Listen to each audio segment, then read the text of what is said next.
My husband left me in ruins, taking everything we had to run off with his young mistress. When he saw the fortune I had built from the ashes, he looked at me and said, "You have 48 hours to pack up and leave. I'm taking over this place." But when he confidently drove his SUV up to the entrance, his face went dead pale at what was waiting for him. I am Heidi, 29 years old, an executive chef at a restaurant in downtown Atlanta. It was a Tuesday afternoon when the nightmare started. The kitchen was eerily quiet. I walked into the back office and found the heavy steel door of our safe wide open. It was completely empty. I rushed to the computer and logged into the business portal. The numbers flashing on the screen were red. Every single account was drained to zero. My husband had vanished. But the missing money was only the beginning. Sitting on the desk was a certified letter from the bank, a foreclosure notice. Behind my back, he had used the restaurant as collateral to take out a massive loan. He cashed out, took the money, and left me holding the debt. The bank was preparing to seize the property in a matter of days. I stood frozen in the middle of the cold stainless steel kitchen. I didn't shed a single tear. I just stared at the foreclosure notice, realizing he had orchestrated my absolute financial ruin. Before we get into how I turn this disaster into the ultimate revenge, make sure to hit that subscribe button and turn on notifications so you never miss a story. 10 days had passed since the first default notice was taped to the front glass door. The bank did not wait. They initiated formal foreclosure proceedings immediately. The restaurant was legally paralyzed. Food vendors stopped delivering. The phone rang constantly with aggressive demands from creditors. I sat in the dark dining room, listening to the final death rattles of the business I had poured my sweat into. I had no capital to fight a major financial institution. The corporate entity was going to be completely wiped out. The sheriff would soon come to change the locks, and I would be left on the street with absolutely nothing. A sharp knock echoed through the empty space. I walked over and unlocked the heavy wooden door. Standing on the pavement was my husband's grandfather, Mr. Rowland, 78 years old. He stepped inside without waiting for an invitation, his cane clicking against the hardwood floor. He looked directly at me. "I know what that coward did," Rowland said. His voice was steady and hard. "He drained the accounts and left you to take the fall." I nodded slowly, too exhausted to speak. Rowland reached into his coat pocket. "Last winter I spent 3 weeks in the hospital with pneumonia. My son was on a ski trip. My grandson was busy buying a new boat. You were the only person who sat by my bed. You fed me. You changed my clothes. You did not have to do that." He pulled out a thick envelope and placed it on the bar counter. "This is my retirement fund. I am not letting that boy destroy your life. I am giving you this money, but under strict conditions. You do not use a single cent to pay off his mess." A second man stepped through the doorway. Rowland gestured toward him.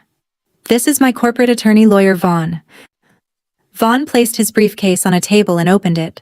He dealt strictly in facts and legal strategy. "The bank is taking the property," Vaughn said. "Do not try to save the old company. It is carrying massive debt and a fraudulent mortgage. Let the bank proceed with the foreclosure. Let the old entity die completely." I stared at him. "If I let it die, I lose the restaurant." "You lose the liabilities," Vaughn corrected. "Mr. Rowland is providing you with a personal loan. We are not using this money to pay off the debts. We are going to use it to establish a brand new limited liability company. A new LLC entirely in your name. This is crucial for your protection under the law." The legal strategy was cold and brilliant. Vaughn laid out the documents one by one. He explained that because I was still legally married, any asset I salvaged under the old company could be targeted during a divorce. Once the bank forecloses, they will want to liquidate the physical assets quickly, Vaughn explained. They do not want to run a restaurant, they want cash. Your new LLC will approach the bank and purchase the commercial kitchen equipment at a steep liquidation discount. Then you will sign a brand new lease directly with the building landlord under your new corporate name. I looked at the paperwork. The logic was undeniable. The old business tied to my marriage would absorb the crushing debt and go bankrupt. The new business, funded by a direct personal loan from Roland to me, would rise clean and independent. We spent the next few hours signing the necessary forms to register the new entity with the state. Vaughn handled the negotiations with the commercial landlord, securing a lease agreement that recognized only my signature. When the bank officially seized the property 3 days later, Vaughn was there. He negotiated directly with the bank's asset managers to buy back the stoves, the refrigeration units, and the furniture on behalf of my new LLC. It was a calculated transition. I watched the bank auditors walk through the kitchen cataloging items before Vaughn handed them a cashier's check to purchase it all back legally. The debt was gone. The financial ties to my husband were severed. I stood in the center of the kitchen holding the final stamped documents from the state. The LLC was registered. The equipment belonged to the new company. The lease was secured. I owed Roland a substantial personal debt, but the business was entirely mine. 3 weeks after the legal procedures were completed, I officially stepped into the kitchen as the new owner. The physical reality of taking over the space hit me immediately. When I unlocked the heavy back door and walked down the dim hallway toward the primary prep area, a heavy layer of dust hung in the air. I reached for the light switch and flipped it upward. The fluorescent bulbs flickered to life, casting a cold, buzzing glow over the stainless steel prep tables. I rolled up my sleeves, ready to inspect the equipment inventory and begin the deep cleaning process required to reopen the business under my new corporate entity. That was when I discovered the true extent of the betrayal. My husband Shane had not just emptied the corporate bank accounts before he vanished. He had systematically gutted the professional tools of my trade. I walked over to the knife rack attached to the main wall. The custom magnetic strip, which had held my prized collection of handmade Japanese chef knives for 5 years, was completely bare. Every single blade, forged by master craftsmen and balanced specifically for my hands, was gone. My heart hammered against my ribs. I turned quickly and rushed toward the pastry station, opening the lower cabinets, where the precision thermal immersion circulators were stored. The expensive sous vide machines essential for the slow-cooking proteins on our signature menu had been ripped from their sockets and stolen. I sprinted across the kitchen to the primary baking alcove. The heavy-duty commercial convection ovens units that could hold 20 sheet pans at once had been disconnected.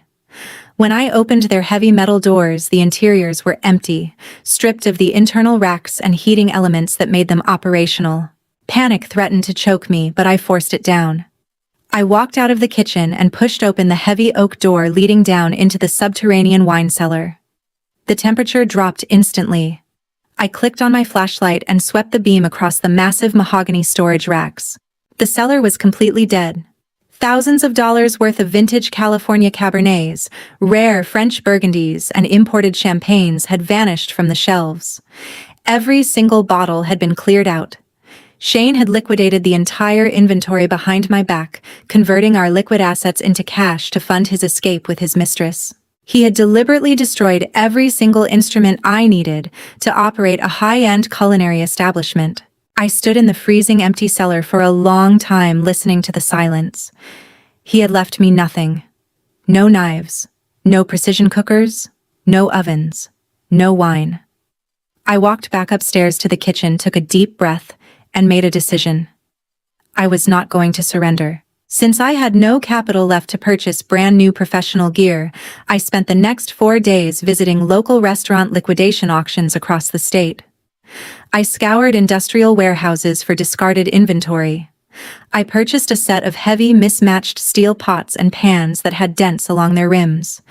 I bought a second-hand residential stove with worn burners and a clunky thermostat. I acquired a used upright refrigerator that rattled loudly every time the compressor kicked on. None of it was high-tech. None of it was precise. But it was functional. With my makeshift kitchen assembled, I completely redesigned the menu. I abandoned the complex high-end European techniques that required specialized culinary machinery. Instead, I built a rustic back-to-basics menu focused entirely on local ingredients, sourced directly from farmers across the Atlanta region. I utilized fresh Georgia Peaches heritage pork and seasonal root vegetables, creating dishes that relied purely on fundamental heat-raw technique and bold flavor profiles. The physical toll was immediate and brutal. Without modern equipment or a kitchen staff, I had to do everything by myself. I arrived at the restaurant every morning at 5 o'clock and did not leave until past midnight. I prepped vegetables, butchered whole meats, managed the inventory, washed the dishes by hand in the 3-compartment sink, and cooked every single order that came through the pass. I worked 14 hours a day, 7 days a week, standing on concrete floors until my knees throbbed and my back burned with exhaustion. My hands developed thick calluses, and my forearms were covered in minor burns from the temperamental secondhand burners. But every time I gripped the heavy handle of a dented pan, I channeled my exhaustion and my fury into the food.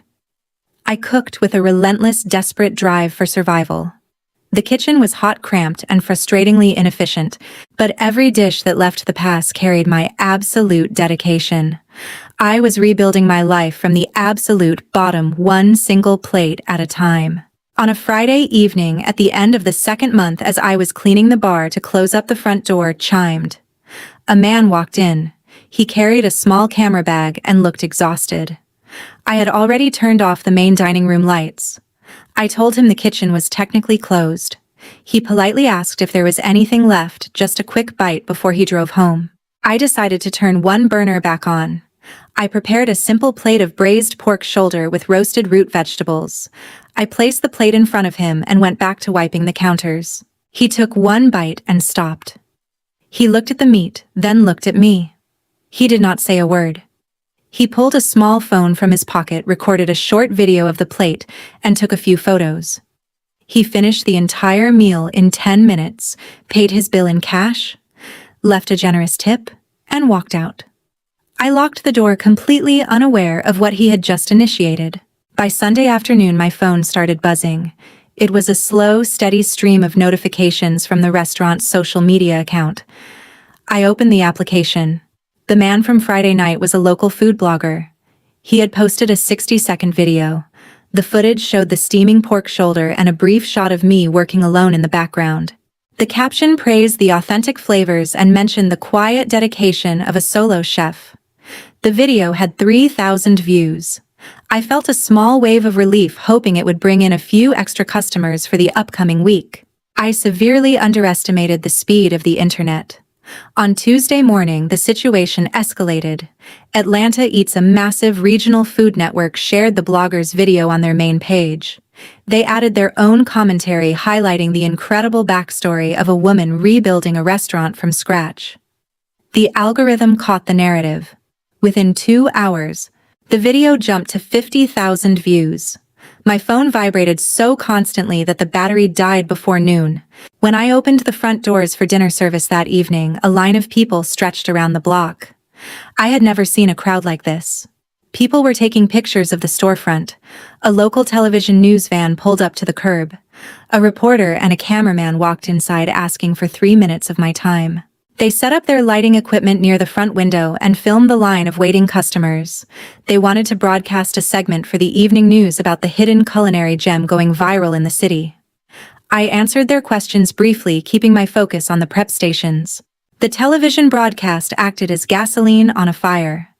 By Thursday, the original video crossed 2 million views. Thousands of independent content creators on TikTok and Instagram Reels stitched the footage, creating their own posts about the restaurant. They talked about the rustic menu, the locally sourced ingredients, and the sheer willpower it took to survive such a brutal industry alone. The name of my restaurant became a trending topic across the entire state.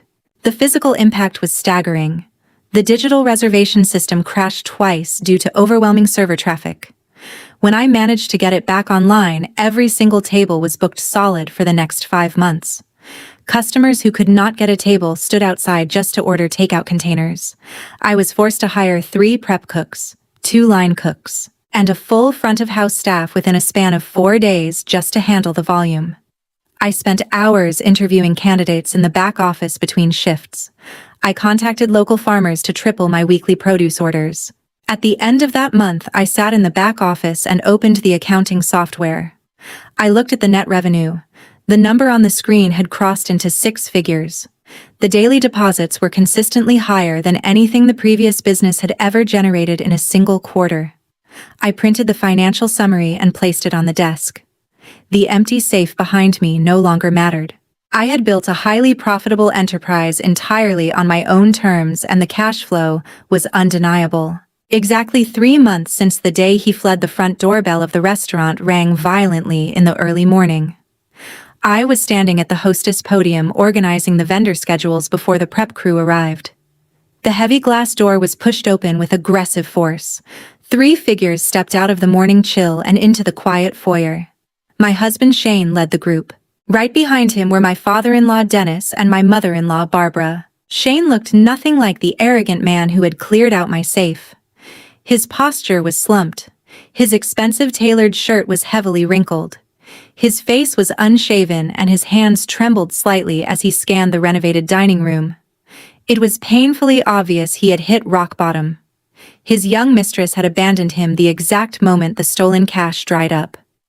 Now, he was carrying the crushing weight of high-interest street loans.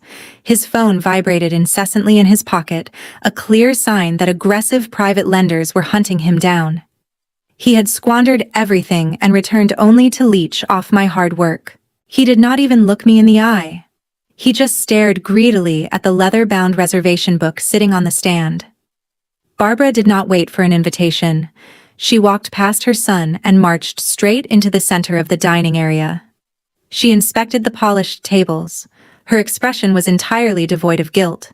Instead, her face twisted into a mask of pure entitlement. "You have certainly made yourself comfortable," Barbara said, her voice echoing sharply. "But do not delude yourself into thinking you actually own any of this." Barbara stepped closer, pointing a rigid finger directly at my face. "This establishment was built on our family foundation. It is the lifeblood of our lineage. You are just a daughter-in-law. You are an outsider. You did not build this. You merely managed not to ruin it completely. You were keeping the seat warm while my son took a temporary leave of absence to sort out his personal issues. Now, he is back to reclaim his rightful place." Dennis stepped forward to flank his wife. He reached inside his heavy wool coat and pulled out a thick banded stack of $100 bills. He dropped the cash forcefully onto the podium. The bundle landed with a dull thud right on top of my delivery schedules. "There is $20,000 in that stack," Dennis stated flatly, adjusting his cuffs. "Consider it generous severance pay for your temporary labor. Pick up the cash, pack your personal items, and walk out the back door quietly." Shane finally spoke up. His voice was laced entirely with desperate urgency. "I need the master keys right now. I am stepping back in as the primary operator today. I need immediate access to the safe and the daily cash deposits." I looked down at the stack of bills. $20,000. It was a deeply insulting sum. It was barely a fraction of the revenue the restaurant now generated in a single week. They genuinely believed I was still the helpless, panicked woman they had abandoned in a bankrupt kitchen. They had absolutely no idea about the legal restructuring or the new corporate entity. "You are not touching the register," I said, my voice completely steady and cold. Dennis narrowed his eyes, leaning his weight over the podium to intimidate me. "We are not asking for your permission. You are still legally married to my son. By law, this business is a marital asset. You have exactly 48 hours to vacate the premises entirely." He tapped his index finger hard against the stack of money. "By Sunday morning, you will hand over the keys, the security codes, and the bank access. If you decide to be difficult, we will drag you through the court system, freeze every single account you have, and leave you with absolutely nothing." Dennis turned around, gesturing for his wife and son to follow. Barbara gave me one last look of utter disdain before walking out. Shane lingered for a second, staring greedily at the cash register before hurrying out the door. I did not scream or argue. I stood perfectly still. I reached out, picked up the bundle of cash, and shoved it into a drawer. The next morning, a stack of legal documents was delivered directly to the restaurant's front reception desk. A licensed process server walked through the heavy glass doors just before the lunch service began, asked to confirm my legal identity, handed me a thick manila envelope, and walked out without another word. I broke the security seal and pulled out the dense paperwork. It was a formal petition for a temporary restraining order filed aggressively in the county civil court. Shane and his legal counsel, undoubtedly funded by Dennis's deep pockets, were escalating the situation far beyond petty intimidation. They were not relying on verbal threats anymore. The motion formally demanded an immediate and total freeze on all corporate bank accounts, merchant processing systems, and physical assets associated with my business. Their legal argument was highly calculated.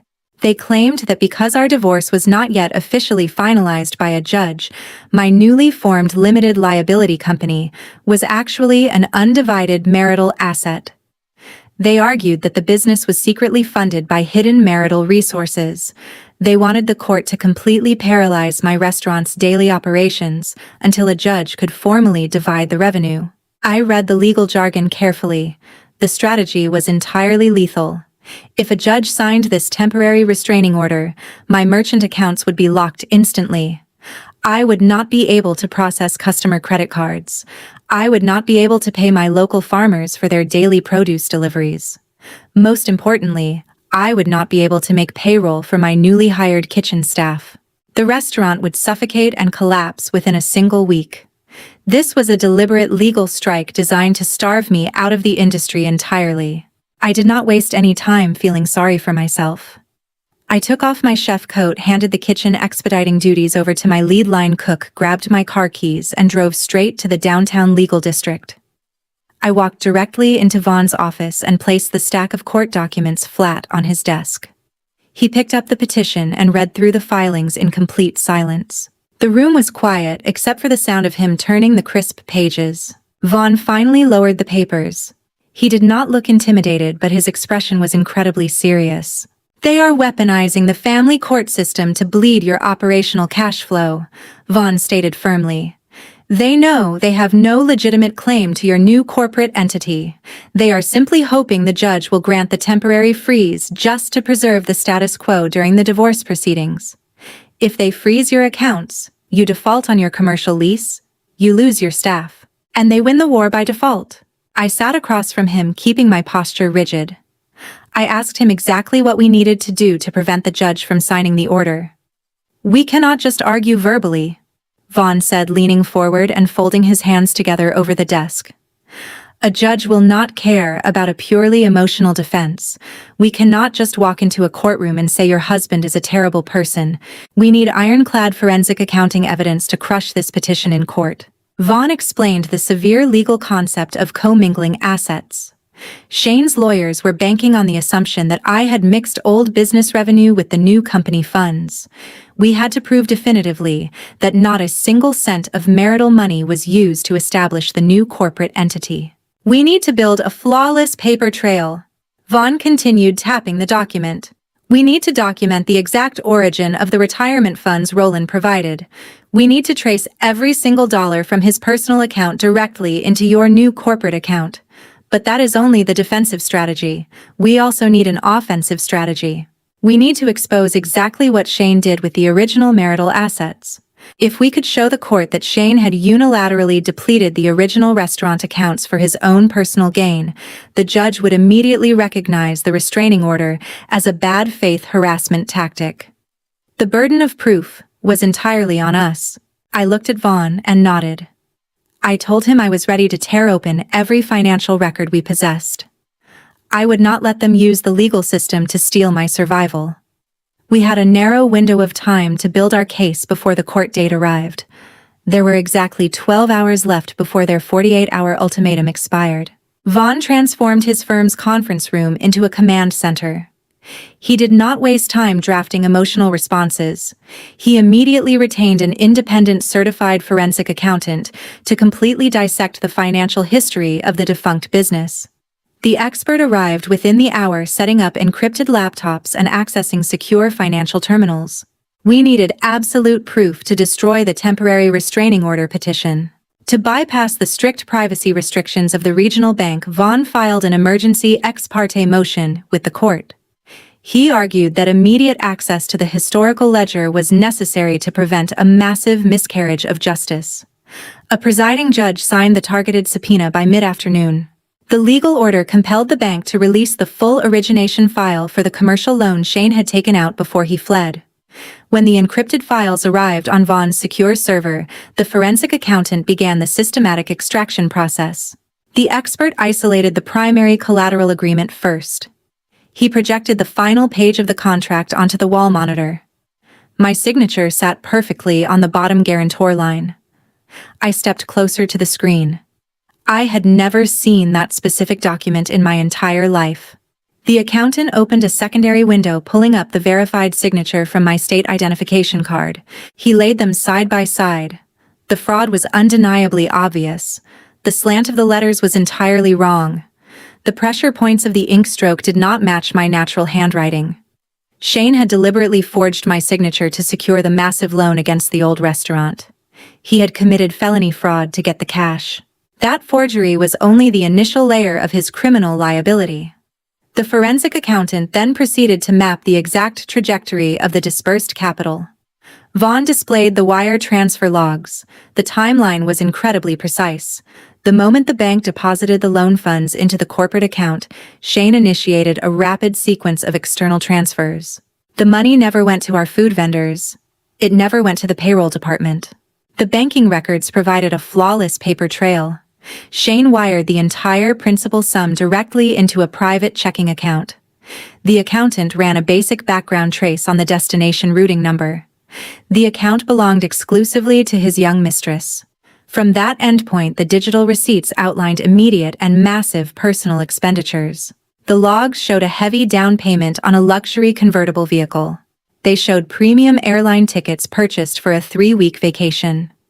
They showed a bulk wire transfer used to secure an extended lease on an upscale condominium. Shane had not simply mismanaged the business operations. He had actively executed a calculated scheme of corporate embezzlement and wire fraud. While the accountant documented the undeniable proof of Shane's criminal actions, Vaughn shifted his focus to finalizing our defensive shield. He needed to ensure the judge would recognize my new company as a separate entity entirely. Vaughn compiled a heavy, tightly indexed legal binder. This specific binder contained the sworn and notarized affidavit from Roland, confirming the exact origin of the retirement funds. It held the original cashier's check receipt. It held the promissory note I signed outlining my personal repayment terms to Roland. Vaughn did not stop there. He included the exact chronological sequence of the liquidation purchase. He filed the itemized receipts showing my new company buying the used kitchen equipment directly from the bank's asset managers. He included the newly executed commercial lease agreement, which listed only my newly formed limited liability company. The paperwork created an impenetrable wall. It proved definitively that the new restaurant was established exclusively through independent third-party debt. It legally severed the current operation from any definition of a marital asset. The preparation was complete. Vaughn closed the heavy binders and stacked them neatly on the edge of the conference table. The legal trap was fully armed. We possessed the forensic forgery documentation. We held the explicit embezzlement wire logs. We maintained the clean chain of title for the new corporate entity. The forensic audit provided every single weapon we needed.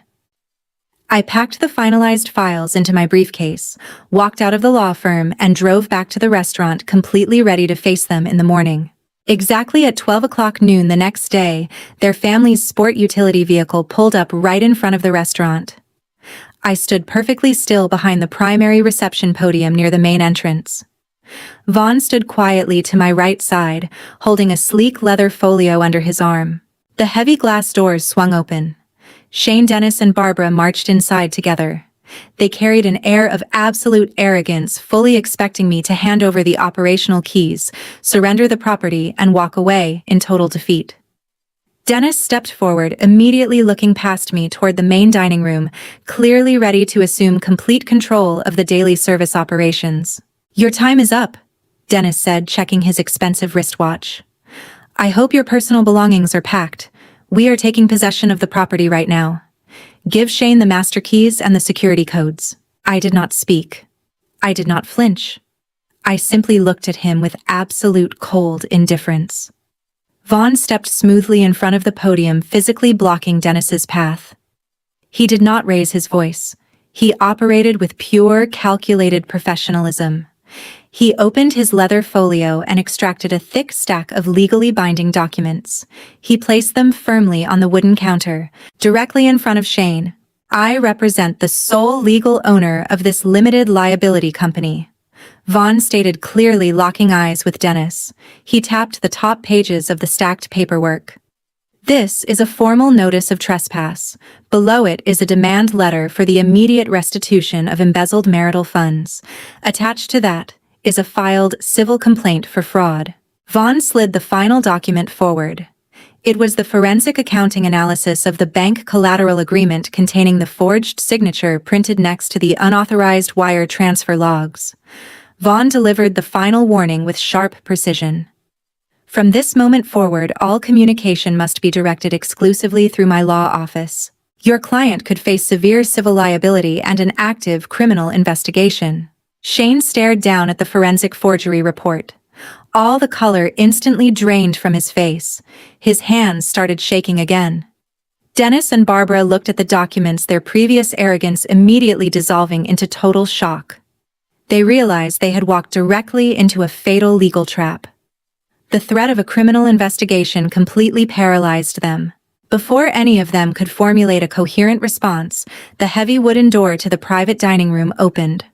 Roland walked out slowly, leaning heavily on his wooden cane. He stopped a few feet away from his son and his grandson. He looked at both of them with complete disgust. You tried to steal from the only person in this family who actually works. Roland said, his voice cold and perfectly steady. He did not shout. He delivered his decision with absolute certainty. I am meeting with my estate attorneys to revise my last will and testament this afternoon. You will get absolutely nothing.